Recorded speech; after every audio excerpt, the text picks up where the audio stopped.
दुनिया के कई हिस्सों में पिछले कई सालों से ट्रैफिक जाम होते रहे हैं, जहां गाड़ियां 12-12 दिनों तक फंसी रहने की खबरें मिली है। सन 1980 में फ्रेंच ऑटोरूस हाईवे पर ट्रैफिक जाम इतना था कि करीब 175 किलोमीटर तक गाड़ियां फंसी रही। 2015 में चीन के बीजिंग हाईवे पर ट्रैफिक जाम हुआ था, जिसने 50 लेन के हाईवे को भी पूरी तरह से जाम कर दिया। लेकिन यह सभी ट्रैफिक जाम कुछ घंटे या कुछ दिन के भीतर ही क्लियर हो जाते हैं। लेकिन आज हम जिस ट्रैफिक जाम के बारे में बात करेंगे, यकीनन आप भी हैरान होने वाले हैं। यह ट्रैफिक जाम कुछ दिन, हफ्तों या महीनों का नहीं, बल्कि पूरे 8 सालों तक चलता रहा। जी हाँ, पूरे 2800 दिन। कैसे हुआ था यह भयानक सा ट्रैफिक जाम और उसे क्लियर होने में क्यों इतने साल लग गए, पूरी स्टोरी जानेंगे आज के इस वीडियो में, इसलिए वीडियो को लास्ट तक जरूर देखना। हाईवेज और एक्सप्रेस वेज पर ट्रैफिक जाम खुलवाने के लिए कुछ घंटे और ज्यादा से ज्यादा कुछ दिन लग सकते हैं, लेकिन दुनिया का सबसे लंबा और सबसे मुश्किल ट्रैफिक जैम स्विस कैनाल में पाया गया था, जो तकरीबन 8 सालों के लिए बंद रहा। शिप में मौजूद हजारों क्रू मेंबर्स अगले 8 सालों तक पूरी तरह से स्विस कैनाल में फंसने वाले थे। इतिहास के इस अनोखे और सबसे लंबे अरसे तक चलने वाले ट्रैफिक जैम की शुरुआत होती है सन 1969 से। यह बात तो आप सभी जानते ही होंगे कि स्विस कैनाल को शिपिंग इंडस्ट्रीज का खजाना कहा जाता है। सन 1869 से पहले शिपिंग इंडस्ट्रीज के पास स्विस कैनाल नहीं थी।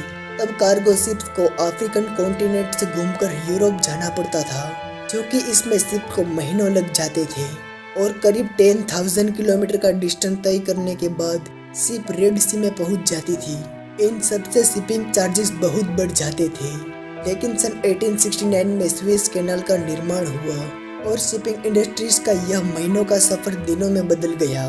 इस रूट को फॉलो करके डायरेक्टली शिप्स मेडिटेरियन सी से होते हुए रेड सी तक पहुंचकर एशियन कॉन्टिनेंट को एक्सेस कर सकती थी। इस रूट का इस्तेमाल करके शिपिंग इंडस्ट्री करीब 10,000 किलोमीटर का फासला बचा लेती थी। इसके अलावा अफ्रीकन में कई पायरेट गैंग यहाँ से गुजरने वाली शिप्स को लूट लिया करते थे और करोड़ों का सामान चुरा लेते थे। 5 जून 1967 जब सुबह सवेरे 15 कार्गो शिप्स स्विस कैनाल के मेडिटेरियन साइड में एंटर होती है। नॉर्मली स्विस कैनाल को पार करने में तकरीबन 12 घंटे लग जाते हैं, लेकिन उन शिप्स के पायलट और क्रू मेंबर्स को इस बात की भनक इनको जर्रा बराबर भी नहीं थी कि उनका यह घंटों का सफर सालों तक लंबा रहने वाला है। यह वह दौर था जब इजिप्ट और इजराइल के दरमियान लड़ाई का माहौल काफी गर्म था। और हुआ भी यूं कि ठीक उसी दिन इजराइल फोर्सेस ने इजिप्ट के ऊपर अटैक बोल दिया। आप मैप में देख सकते हो कि इजराइल से स्विस कैनाल काफी दूर है, तकरीबन 200 किलोमीटर दूर। इस पूरे हिस्से को साइनाई पेनिसुला भी कहा जाता है। युद्ध के सिर्फ 1 घंटे के अंदर ही स्विस कैनाल को पूरी तरीके से इजिप्ट ने ब्लॉक कर दिया। 6 दिनों के भयानक युद्ध होने के बाद आखिरकार इजराइल आर्मी ने पूरे साइनाई पेनिसुला पर कब्जा जमाने में कामयाब हो गई। स्विस कैनाल ही एकमात्र ऐसा जरिया था जो इन दोनों कंट्रीज को एक दूसरे से अलग किए हुए था। इजिप्शियन आर्मी ने तुरंत ही स्विस कैनाल के दोनों साइड से ब्लॉक कर दिया और जगह जगह माइंस भी इंस्टॉल कर दी। और इसके साथ साथ 15 cargo ships great bitter lake में ही फंसी की फंसी रह गई। इनकी वेस्ट में इजिप्शियन आर्मी तो इनके ईस्ट में इजराइल फोर्सेस थी। यह 15 कार्गो शिप्स ना ही वापस मेडिटेरियन सी में जा सकती थी और ना ही रेड सी में। यूं कहे तो उनके पास अब इसी लोकेशन पर खड़े रहकर वेट करने के सिवा और कोई ऑप्शन ही नहीं था। शिप में मौजूद सभी लोग इस उम्मीद में थे कि शायद मामला सुलझ जाए, लेकिन मामला और गंभीर होता जा रहा था।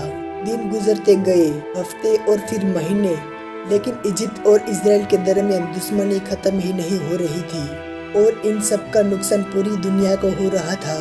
शिपमेंट्स डिले होने के कारण फ्रेट चार्जेस कई गुना तक बढ़ा दिए गए। पहले जो शिप स्विस कैनाल का यूज करके यूरोप से मेडिटेरियन एशिया जाया करती थी, उनको अब दोबारा से अफ्रीकन कॉन्टिनेंट को घूमकर जाना पड़ रहा था।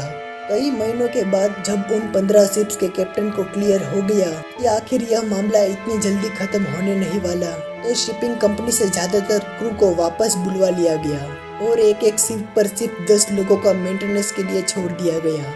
और उस मेंटेनेंस की टीम को हर दूसरे तीसरे महीने चेंज करके नया ग्रुप भेजा जाता, सिर्फ इस उम्मीद पर कि शायद वह अपने शिप्स निकालने में कामयाब हो जाए। 6 सालों के बाद सन 1973 में यह जंग एक बार फिर से शुरू हो गई और इस बार हमले की शुरुआत इजिप्ट की तरफ से हुई।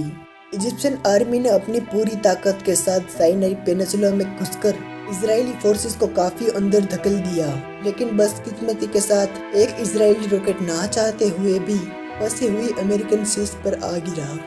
तकरीबन 2 हफ्ते लड़ाई होने के बाद आखिरकार लड़ाई खत्म हुई और 24 अक्टूबर 1973 को दोनों कंट्री के दरमियान सीज फायर एग्रीमेंट हुआ और अपनी आर्मी को वापस बुला लिया। 6 सालों तक चलने वाली यह भयानक लड़ाई अब खत्म हो चुकी थी, लेकिन ट्रैफिक जैम में फंसी हुई शिप्स के लिए जैसे अभी तक जंग चल रही हो। इन 6 सालों में पूरे स्वेज कैनाल के अंदर प्लेन और शिप्स का मलबा बिखरे हुए था और इसके अलावा पूरे कैनाल में जगह जगह माइंस रखी हुई थी। इसी वजह से शिप को वहां से निकालना अभी भी नामुमकिन था। स्वेज कैनाल को अच्छी तरह से साफ करने में इजिप्ट को तकरीबन 2 सालों का वक्त लग गया। 5 जून 1975 वह दिन था जब स्वेज कैनाल को पूरे 8 सालों के बाद खोला गया। उन 14 शिप को आखिरकार स्वेज कैनाल छोड़ने का वक्त अब आ चुका था। इतनी बड़ी ट्रैफिक जाम हिस्ट्री में ना ही पहले कभी हुई थी और ना ही आज तक हुई है। उम्मीद है इस वीडियो को आप भरपूर प्यार देंगे। वीडियो अच्छा लगा हो तो इसे लाइक करके चैनल को सब्सक्राइब जरूर करें, क्योंकि इस चैनल पर ऐसे ही इंफॉर्मेटिव वीडियो आती रहेंगी। मैं मिलता हूँ नए एपिसोड के साथ। यह वीडियो देखने के लिए धन्यवाद।